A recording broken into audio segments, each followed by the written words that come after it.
कमोजिया जी आज के इस कार्यक्रम में उपस्थित प्रदेश उपाध्यक्ष श्री सलील बिश्नोई जी, उपाध्यक्ष और प्रदेश संयोजक अनुसूचित जाति सम्मेलन श्री ब्रज बहादुर जी,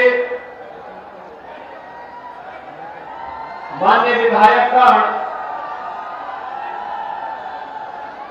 और भारतीय जनता पार्टी के सभी पदाधिकारीगण, महापौर श्री गणेश केसरवानी जी, जिला पंचायत अध्यक्ष डॉक्टर वीके सिंह जी और भारी संख्या में उपस्थित अनुसूचित जाति वर्ग से जुड़े हुए आज के इस महासम्मेलन में उपस्थित भाइयों बहनों, संगम नगरी को प्रणाम करते हुए अनुसूचित जाति वर्ग के इस महासंगम को, जिसमें आप सभी बंधुगण उपस्थित हुए हैं, आप सबका मैं इस अवसर पर हृदय से अभिनंदन करता हूं, स्वागत करता हूं। भाइयों बहनों, जैसे प्रयागराज में मां गंगा, मां यमुना और मां सरस्वती का संगम बनकर के इसे अपनी पवित्र बनाता है, ऐसे ही हमारी भारत की सनातन हिंदू संस्कृति है, जिसमें अनेक जातियां एकजुट होकर के इस पूरे परंपरा को, इस संस्कृति को मजबूती बनाने का कार्य करती हैं। समय समय पर हमारे ऋषि मुनियों ने, महापुरुषों ने इसे सिंचित करके, पल्लित और पुष्पित करके इसे आगे बढ़ाने का कार्य किया। ये हमारा सौभाग्य है, आज हमें प्रयागराज की धरती पर इस महासम्मेलन को करने का सौभाग्य प्राप्त हो रहा है। याद करिए, प्रयागराज की धरती त्रिकालदर्शी ऋषि महर्षि वाल्मीकि की वे पावन धरती है, जिस पावन धरा पर प्रभु श्री राम के पावन चरित्र को अपने आदि काव्य रामायण के माध्यम से हम सबको विरासत के रूप में छोड़ करके महर्षि वाल्मीकि ने सदैव के लिए हमारा संवाद प्रभु श्री राम के साथ प्रस्तावित किया है। मैं प्रभु श्री राम के चरित्र के उद्गाता आदि कवि महर्षि वाल्मीकि के श्री चरणों में नमन करते हुए उन्हें कोटि कोटि प्रणाम करता हूं। भाइयों बहनों, ये हमारा सौभाग्य है, डबल इंजन की सरकार महर्षि वाल्मीकि से जुड़े हुए लालापुर के पुनरुद्धार का कार्य कर रही है। कुछ ही दिनों के बाद आप देखेंगे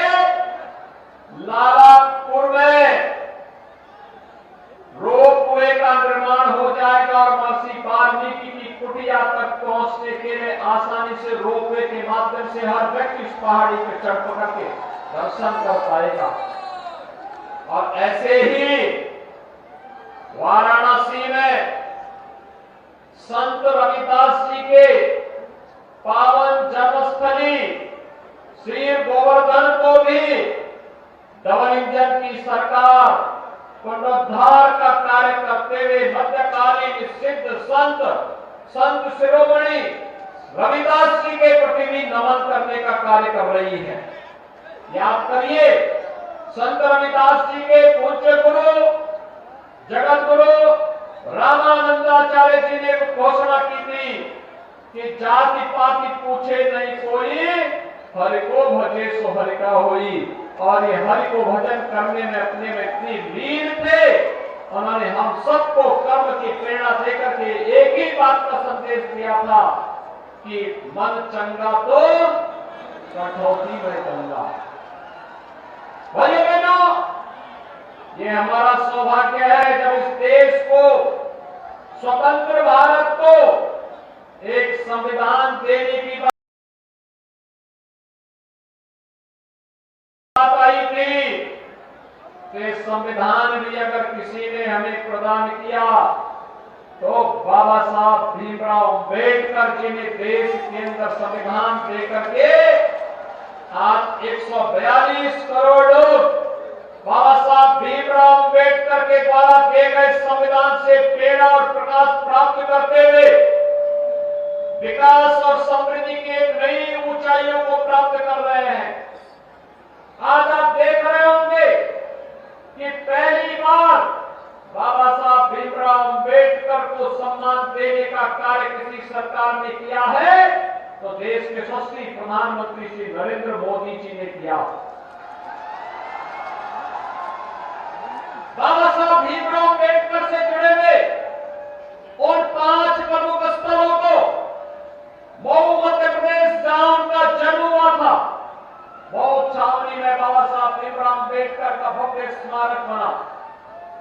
दिल्ली में सार्वजनिक जीवन उन्होंने जहां व्यतीत किया था उस भवन को एक भव्य स्मारक के रूप में स्थापित करने का कार्य किया गया। इंग्लैंड में रहकर के जिस आवास में रहकर के उन्होंने उच्च शिक्षा अर्जित की, इसे खरीद करके अनुसूचित जाति के हमारे बंधुओं के लिए स्कॉलरशिप देकर के उच्च डिग्री के लिए इंग्लैंड में रहने की व्यवस्था के साथ साथ बाबा साहब भीमराव अंबेडकर का वहां पर भव्य स्मारक बनाया गया और उनकी दीक्षा भूमि नागपुर को भी भव्य स्वरूप और स्मारक देकर के चैत्य भूमि को भी भव्य स्मारक और वहां पर उनकी स्मृति को जीवंत बनाने का कार्य अगर किसी ने किया है तो देश के प्रधानमंत्री मोदी जी ने किया है। भाइयों बहनों, दिल्ली में आप जाइए, बाबा साहब भीमराव अंबेडकर अंतर्राष्ट्रीय केंद्र को देखिए, बाबा साहब भीमराव अंबेडकर के जीवन की स्मृतियों को ताजा कर देता है। यह भी अगर किसी ने बनाया है प्रधानमंत्री मोदी जी ने बनाया है और प्रधानमंत्री मोदी जी की प्रेरणा से आज डबल इंजन की सरकार, भाइयों बहनों, उत्तर प्रदेश की राजधानी लखनऊ में भी बाबा साहब भीमराव अंबेडकर के भव्य स्मारक और अंतर्राष्ट्रीय केंद्र का निर्माण कर रही है, जहां पर अनुसूचित जाति जनजाति से जुड़े हुए युवाओं के लिए स्कॉलरशिप और छात्रावास की भी व्यवस्था की जा रही है। भाइयों बहनों, एक डबल इंजन की सरकार है, जो बोलती है वह करके दिखाती है और केवल बोलती नहीं बल्कि सरकार ने जो कहा उसको समय पर करके दिखाया भी है। आज आपके सामने देखते होंगे इतनी सारी योजनाएं वेलफेयर की स्कीम आई है, इनमें से अधिक अनुसूचित जाति और जनजाति के हमारे बंधुगण उससे लाभान्वित हुए हैं। अभी 15 नवंबर की तिथि जनजातीय दिवस के रूप में भगवान बिरसा मुंडा की जयंती को जनजातीय दिवस के रूप में मनाने की घोषणा प्रधानमंत्री मोदी जी ने की और एक कार्यक्रम 15 नवंबर को पूरे देश के अंदर आयोजित होगा। बाबा साहब भीमराव अंबेडकर ने 26 नवंबर 1949 को भारत का संविधान बनाकर के तैयार किया था। 26 नवंबर की तिथि भारत के अंदर संविधान दिवस के रूप में मनाया जा सके, यह भी प्रधानमंत्री मोदी जी ने ही करके दिखाया। बाबा साहब भीमराव अंबेडकर के प्रति श्रद्धा और सम्मान का भाव व्यक्त करने के लिए इस कार्य को किया। आपने देखा होगा जब से मोदी जी प्रधानमंत्री बने, योजनाओं का लाभ बिना भेदभाव के जाति, मत, मजहब, क्षेत्र और भाषा के आधार पर नहीं बल्कि सबका साथ और सबके विकास की भावना के अनुरूप इन योजनाओं का लाभ हर गरीब को, हर वंचित को, हर दलित को, हर उस व्यक्ति को उपलब्ध करवाने का कार्य किया जा रहा है। और इसीलिए प्रदेश में डबल इंजन की सरकार बनी तो हम लोगों ने घोषणा की कि हर मुसहर को एक आवास उपलब्ध करवाएंगे, कोल जाति के हर व्यक्ति को एक आवास उपलब्ध करवाएंगे। लेकिन राजमणि पोल हमेशा हमारे पास आते थे कि हमारे गांव में, हमारे क्षेत्र में इतने लोग ऐसे हैं, इनका नाम ऐसी सीसी की सूची में नहीं है। हमने कहा कोई दिक्कत नहीं, नाम हो न हो, हम इनके लिए अलग से स्कीम बनाएंगे। पोल है, थारू है, चेरो है, गोड़ है, बंटानिया है, मुसहर है, अहरिया है, बुक्सा है, ये जितनी जातियां हैं और अनुसूचित जाति से जुड़ी हुई जो भी जाति होगी, जिस भी व्यक्ति के पास अपना आवास नहीं होगा, ये डबल इंजन की सरकार उसको आवास उपलब्ध करवाने का कार्य करेगी, उसको जमीन का पट्टा उपलब्ध करवाने का कार्य करेगी, उसको शासन की योजना के साथ जोड़ने का कार्य करेगी, राशन कार्ड देगी, उसको 5 लाख रुपए की स्वास्थ्य बीमा का कवर देगी, उसके रोजगार की व्यवस्था करेगी, उनके स्वावलंबन के लिए अनेक कार्यक्रम आगे बढ़ाने का कार्य करेगी। आज भाइयों बहनों, इसके परिणाम हम सबके सामने आते हुए दिखाई दे रहे हैं। आपने देखा होगा कि सोनभद्र हो या मिर्जापुर, इन सभी जनपदों में अनुसूचित जाति जनजाति से जुड़े हुए जिन लोगों को जमीन के पट्टे देने थे, युद्ध स्तर पर एक कार्यक्रम आगे बढ़ चुका है। प्रयागराज और चित्रकूट, कोल जनजाति से जुड़े हुए बंधुओं को अधिकतर जगह पर आवास उपलब्ध किए जा चुके हैं। जो थोड़े बहुत बचे होंगे उनको भी आवास के लिए सरकार ने पैसे की व्यवस्था की है, उनको भी आवास उपलब्ध करवाने का कार्य करेंगे जो भी उस पात्रता की श्रेणी में आते हैं। हमने जातीय आधार पर नहीं बल्कि उसकी जरूरत के आधार पर उसको शासन की योजना के साथ जोड़ने का कार्य किया और आज इसीलिए ये डबल इंजन की सरकार के रूप में एक बार फिर से मैं आपके पास आया हूं आपसे कहने के लिए कि भाइयों बहनों, अभी आपने देखा होगा केंद्रीय मंत्री माननीय श्री सोम प्रकाश जी ने अपने महत्वपूर्ण उद्बोधन में पंजाब की स्थिति के बारे में आप सबको अवगत कराया और आज मैं आप सबको यही कहने के लिए आया हूं, हम सब सौभाग्यशाली हैं, मां गंगा का आशीर्वाद हम सबको प्राप्त हो रहा है। हम सब सौभाग्यशाली हैं कि प्रयागराज की धरती पे हम सबको इतना बड़ा सम्मेलन करने का इस महासंगम के स्थल पर या अनुसूचित जाति महासंगम करने का सौभाग्य प्राप्त हो रहा है। इसके माध्यम से शासन की योजनाओं के साथ जुड़ने का अवसर प्राप्त हो रहा है और आज उसके माध्यम से हम लोग शासन की योजनाओं का भी अवलोकन करने का अवसर प्राप्त हो रहा है। 2025 में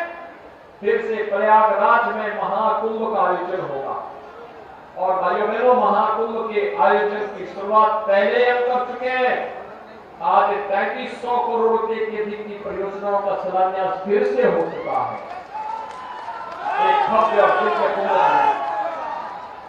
देश और दुनिया प्रयागराज में आए, यहां पर अपनी श्रद्धा को व्यक्त करने के साथ साथ आपने देखा होगा जब संगम में कोई स्नान करता है,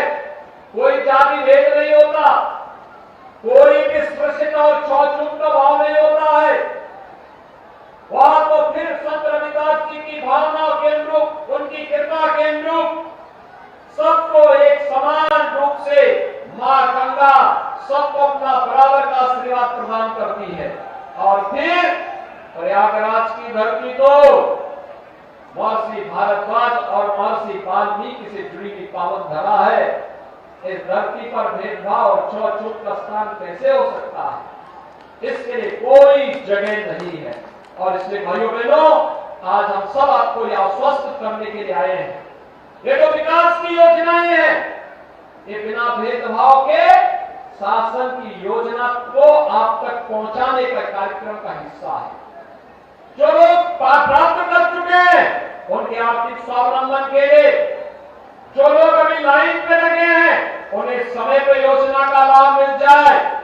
और जिन लोगों के अब तक नाम नहीं आए उनका नाम यथाशीघ्र सूची में डलवा करके उनको भी हम बहुत शीघ्र योजना के साथ जोड़ने का कार्य कर सकेंगे। आज इसी का परिणाम है। आपने प्रयागराज में हो या मिर्जापुर में जो हमारे श्रमिक वर्ग थे उनके लिए बनाया गया अटल आवासीय विद्यालय जाकर के देखिए। हमारे श्रमिक वर्ग के बच्चे इन स्कूलों में जब पढ़ेंगे तो उनके समग्र विकास की कार्य योजना उन विद्यालयों के माध्यम से अपने आप में स्थापित हो पाएगी। आपने देखा होगा सरकार जब बिना भेदभाव के कार्य करती है तो उसका लाभ भी आश्रम पद्धति विद्यालयों के माध्यम से, समाज कल्याण विभाग के द्वारा संचालित किए गए छात्रावासों के माध्यम से, अभ्युदय कोचिंग के माध्यम से, अटल आवासीय विद्यालयों के माध्यम से और आने वाले समय में पीएम श्री विद्यालय की योजना और मुख्यमंत्री अभ्युदय विद्यालय की नई कार्य योजना के साथ हम आ रहे हैं, जिससे समाज के अंतिम पायदान पर बैठे हुए व्यक्ति के लिए भी हम अति उत्तम शिक्षा की व्यवस्था कर सकेंगे, अति उत्तम स्वास्थ्य की व्यवस्था कर पाएंगे, उनके स्किल डेवलपमेंट के लिए कार्य कर पाएंगे, उनके आर्थिक स्वावलंबन और समृद्धि के मार्ग को प्रशस्त कर पाएंगे। और उसी कार्यक्रम को लेकर के आज हम सब यहाँ पर आए हैं। भाई बहनों, आपने देखा होगा 2017 के पहले अनुसूचित जाति और जनजाति को शासन की योजनाओं से वंचित किया जाता था। जब मैंने 2017 में मुख्यमंत्री पद की शपथ ली, हम लोगों ने एक ही दिन में सभी राशन के कोटों की दुकानों पर जब एक साथ छापेमारी करके फर्जी राशन कार्ड पकड़े थे, 30 लाख ऐसे फर्जी राशन कार्ड पकड़े गए थे। और मुझे आश्चर्य होता था, पिछली सरकारों ने इन गरीब वंचितों को राशन से भी वंचित करके रखा था। लेकिन कोरोना कालखंड में आपने देखा होगा डबल इंजन की सरकार ने राशन का डबल डोज हर गरीब को उपलब्ध करवाने का कार्य किया था, हर वंचित को उपलब्ध करवाने का कार्य किया था। और आज भी राशन की सुविधा का लाभ हर व्यक्ति को मिल रहा है। कोई भेदभाव नहीं है, किसी प्रकार का कोई भेदभाव नहीं। वन डिस्ट्रिक्ट वन प्रोडक्ट में जो भी परंपरागत उत्पाद है, इस परंपरागत उत्पाद में अधिकतर लाभ अनुसूचित जाति, जनजाति और अति पिछड़ी जाति के इन लोगों को प्राप्त हो रहा है।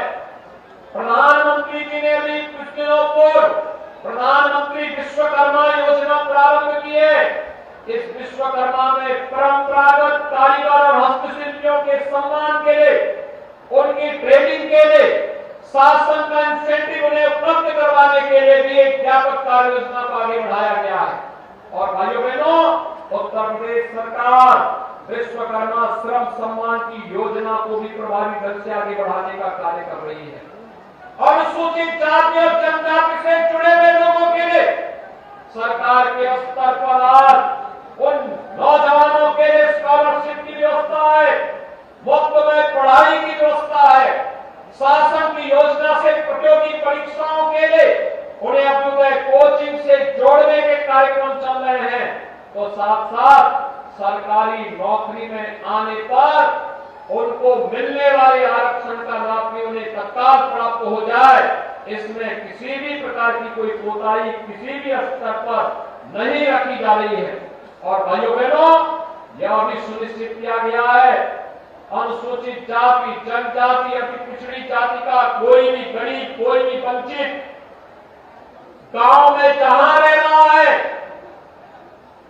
उस गांव में उस जमीन पर अगर वह आरक्षित श्रेणी की भूमि नहीं है तो वहीं पर पीएम स्वामित्व योजना के अंतर्गत उसे जमीन का पट्टा उपलब्ध करवा करके मालिकाना अधिकार दे दिया जाए। अगर आरक्षित श्रेणी की भूमि है तो उनके पुनर्वास के लिए नई भूमि चिन्हित करके उन्हें उपलब्ध करवाया जा रहा है, जिससे हर व्यक्ति के पास अपने लिए जमीन का पट्टा हो, जमीन पर मकान बनाने की व्यवस्था हो, उसके लिए रोजगार की व्यवस्था हो, उसके लिए राशन कार्ड की व्यवस्था हो, उसके लिए शासन की योजना को जोड़ने के साथ ही 5 लाख रुपए का स्वास्थ्य बीमा का कवर भी उसके पास हो। यह सरकार के द्वारा सुनिश्चित किया जा रहा है। और आज उसी श्रृंखला को आगे बढ़ाने के लिए, आप सबको आश्वस्त करने के लिए इस महासम्मेलन के माध्यम से संगम नगरी में 2025 के कुंभ के कार्यक्रमों के शिलान्यास कार्यक्रम के साथ भी मुझे जुड़ने का अवसर प्राप्त हो रहा है। मैं इन सभी कार्यों के लिए